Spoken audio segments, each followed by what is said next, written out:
Morning. Good morning. What's it like to possibly have an entire season of not having to don't knock go on and wood? jinx that right now. You Holy haven't had cow. one snow day. No, in fact, I can count on two fingers the number of days I've had to get out and drive.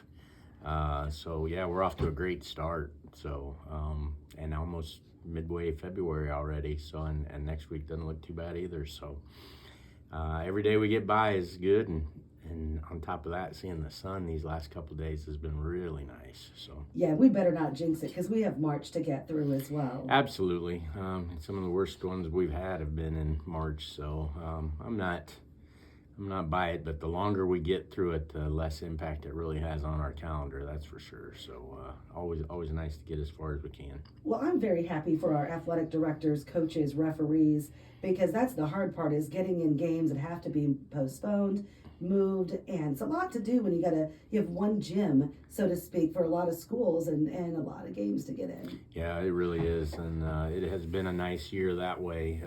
It out at our place, it seems like we've been home since Christmas. Seems like every game we've had has been pretty much at home, so it's been a busy place. But like you said, not having to figure out if we're playing that night and then when you're playing to make it up it's nice not to have had to deal with any of that for sure. Okay, you had your regularly scheduled school board meeting. We did. Had a good meeting last night.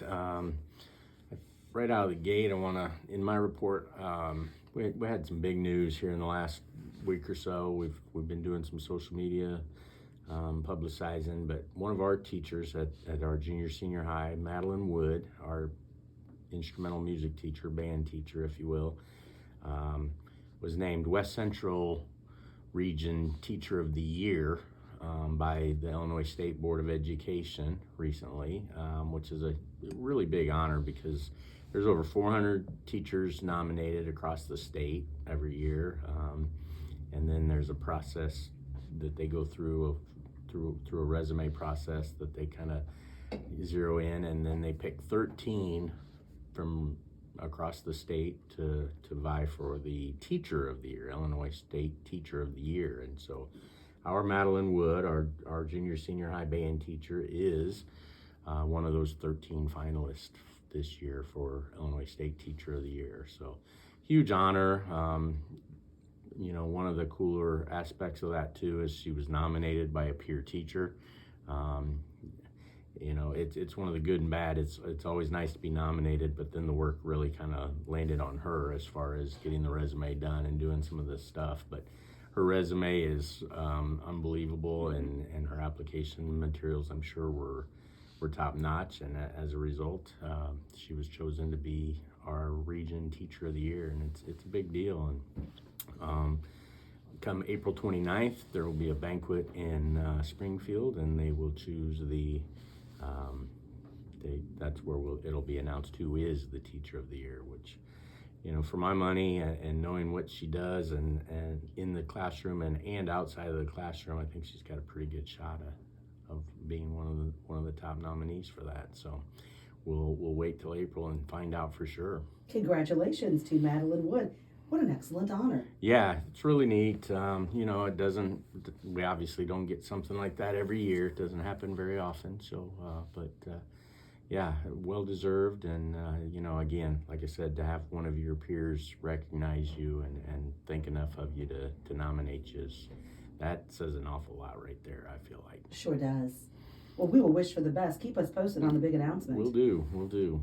So the rest of the meeting, we did have some business to take care of. It's February, so we looked at our fee schedule for next year for the 23-24 school year, started talking about that, and approved. We got to move our lunch prices again. We're going to bump them another dime, which is pretty typical, and that's kind of formula driven. We have some standards we have to meet with the state as far as our commodities and based on what we pay for things and how much we have to bring in, and pretty much to keep pace with the reimbursement rate at the state level. We have to increase our prices pretty much a dime a year minimum, and we always take the minimum at this point. So not unheard of and not unexpected. Hate to do it, but it's not unexpected. But other than that, the other thing we did do with our fee schedule for next year is we did not raise our substitute teaching base rate, but we did add an incentive portion to it. So any substitute that comes out to United, and it can be in any of our 4 buildings on any given day, but once they've been with us for 15 days over the course of a year, we increase their sub pay rate. So if they work for us for 12 days, they make $100 a day. If they work for us for 20 days, they make $110 a day. So, are you needing substitutes right now? Absolutely. Everybody's scrambling for subs. I mean, the teacher shortage expands to that level too. So subs are hard to find, and there are ways people need to reach out to the ROEs and to the districts and just talk, because there are ways to become a sub that aren't near as stringent as they used to be. There's hoops to jump through, obviously, but the initial requirements to be a sub are not what they used to be. So someone who's just looking for something that's kind of during the school day, school year, on your kid's schedule type of thing, if you've got some pretty basic requirements done, it's not out of the realm of possibility that you could be helping us serve as a sub, even as a paraprofessional sub. Those might be even harder to find, to be honest with you. So encourage people to reach out. Like I said, you can call any district and they'll help you because they're in need, or the ROE is probably the best place for the information as far as what it takes to get the license to do it. So we did do that, and basically we're trying to recognize and reward the loyalty of the folks that come back to us on a regular basis to help us out and sub as much as they can. So we also approved a bid. We had opened bids on January 31st for the completion of the HVAC. Seems like I've been talking about that for years at the high school. We opened bids last year on it, and the bid was just quite a bit more than the initial estimate was for it. So we declined bids at that point in time, thinking that maybe we would see a reprieve in cost. We didn't.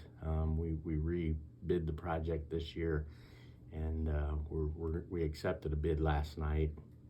That's even a little more than the one we declined a year ago. Hindsight being what it is, we're probably going to end up paying pretty close to what we originally thought we would, but we did accept that bid, and we'll get that work started this summer, hopefully. So probably won't be finished until the summer of 24, though. What's it cost these days for HVAC? This project's going to be $1,036,000. That's the bid we accepted last night. That's with contingency, so assuming everything goes well, we probably will end up under $1 million, hopefully. But and that's just, basically our large areas: our old gym, our activity, our all-purpose room, our shop, and our music rooms. That's all we have to finish off, and then we have completed an HVAC upgrade across the district within the last 5 or 6 years. So if we can get that done, we'll be out of the boiler business, out of the steam business, which, as nice as that heat is, it doesn't provide the ventilation we need by code. Obviously forced air creates some ventilation that by code we need to have in our classrooms anyway. And anytime you're dealing with water, you're wrought with problems that come with that too. So, and particularly steam when you heat it and create that too. So we'll get out of the boiler business. Hopefully that will save us some money down the line too. So, well, and that will some of that money from COVID.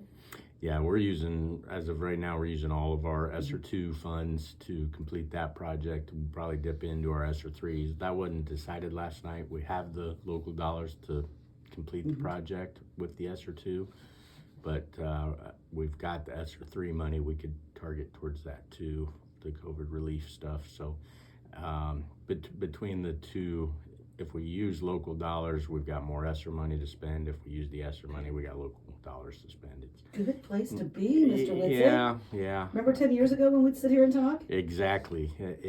Has it been that long? But it probably has. But yeah, there were days where I didn't know if we were going to be able to spend any money in the summer, and now, yeah, it's kind of a silly problem to have. I've got to get $517,000 spent before September 30th, and I'm struggling to get it done. That sounds silly, but it's what it is, because lead times and on these projects on getting materials is hard, and we don't pay for it until we get it. So our deadlines are sneaking up on us. I'm glad to have this project. It will be nice to have it done. It will really solidify our high school building and make it in really good shape that way, so moving forward. Okay. Back to the fees for the school lunch. It was Yep. decided earlier in the week there will be proposed changes to school lunches.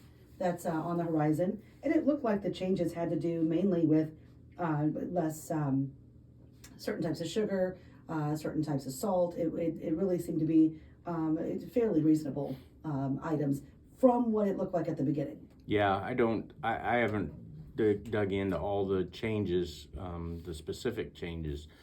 I kind of leave that up to my cooks and my head cooks. They are, it's amazing what I don't know about food service, because every time I talk to them, I learn something new as far as portions and ingredient control and all the things that they have to factor in. We're under some new and different allergy constraints just recently too, that they've been filling me in on. So they'll be on top of it. They will take care of us on that. I know that's a hard thing for people to understand and realize what we are up against as far as what those constraints are. We tend to, early in the year, we get a lot of questions about our lunch program, why they only get so much or why they get so much of other things. And there are reasons. There are just reasons all the way across the board. So Call your lawmaker. I feel like I say that a lot too. But yeah, the legislators have the strings on that.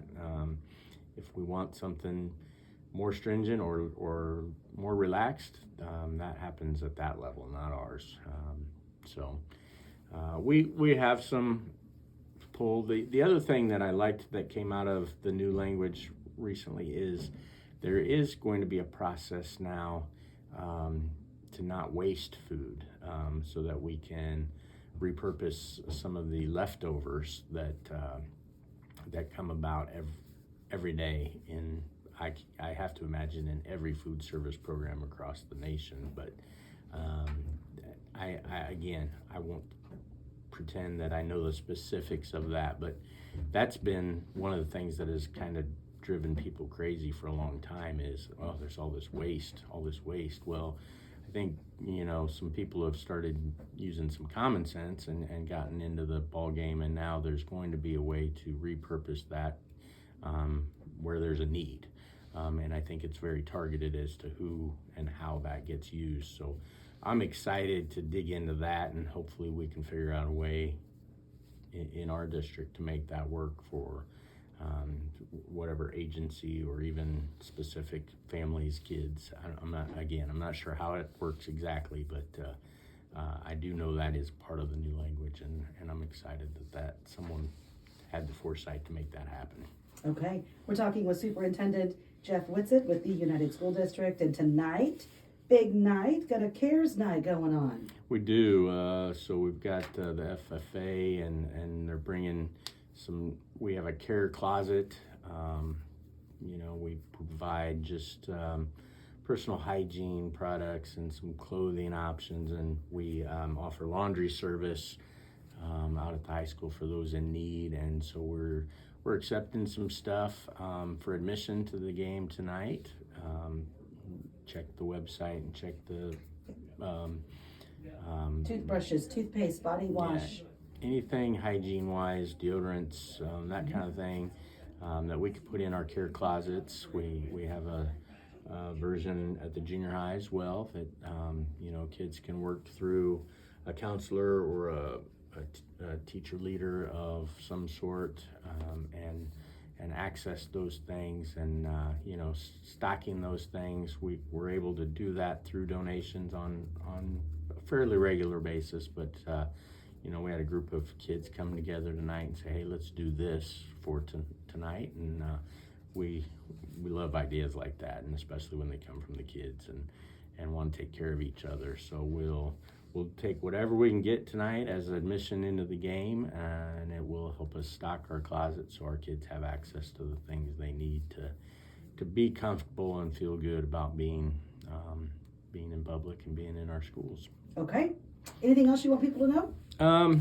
We did pass a district calendar last night, and I'll be putting some more information out about this.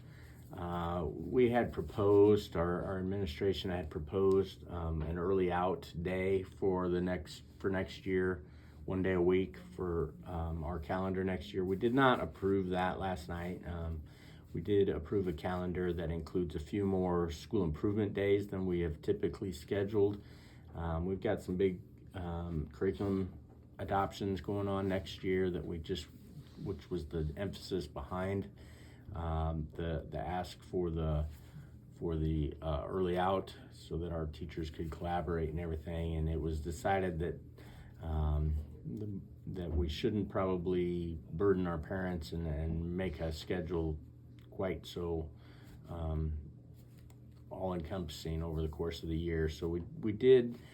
I guess the compromise was we're going to be full days, but then we're going to add the first Friday of every month will be as an SIP day, and we'll have a 1 o'clock dismissal on those days so our teachers can get together and hash out those kind of things. So a little bit of a compromise. Wasn't exactly the way I think we envisioned it, but it's going to work. We'll definitely utilize the time, and whether that's we'll get that information out here in the next week or so in a platform so our parents have it in plenty of time so they can start planning.